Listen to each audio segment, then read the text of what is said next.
Stamford Hill, North London, home to the largest ultra-Orthodox Jewish population in Europe, a private and insular community, but on one day a year, Purim happens.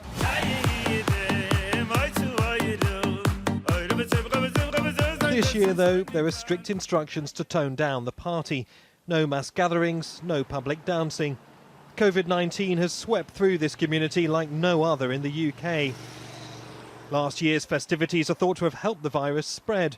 Within months, London's ultra-Orthodox Jews had one of the highest infection rates in the world, 9 times the national average.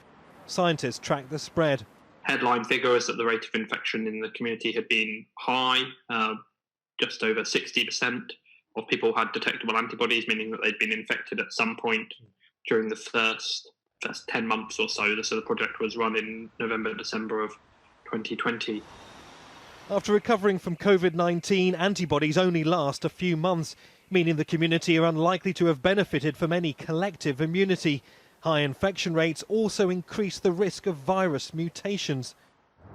There are many possible reasons for the data. Social gatherings are very much the lifeblood of the community, and many families live in cramped intergenerational households with many children.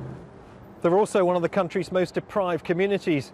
As such, many youngsters are classed as vulnerable, allowing them under government rules to continue attending school in large numbers. But there have also been some flagrant breaches of the lockdown rules. This is the moment in January when police raided a local school to shut down a wedding attended by 150 people, 10 months after the school's principal died of COVID-19. There are reports of dozens of illegal weddings within the ultra-Orthodox community, with an account of a COVID-positive bride at one Stamford Hill celebration. The rule breaking's been condemned by this prominent community rabbi. There are certain sensitivities.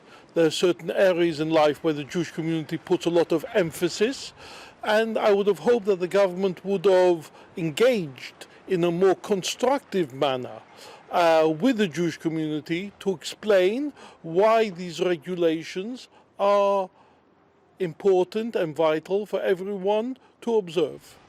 The local council says the rules couldn't have been clearer.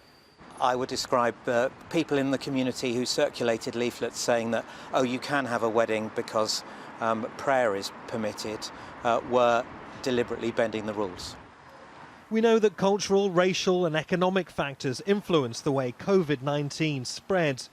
Lessons learned here could play a vital role in protecting vulnerable communities against infections yet to come. Neave, Al Jazeera, London.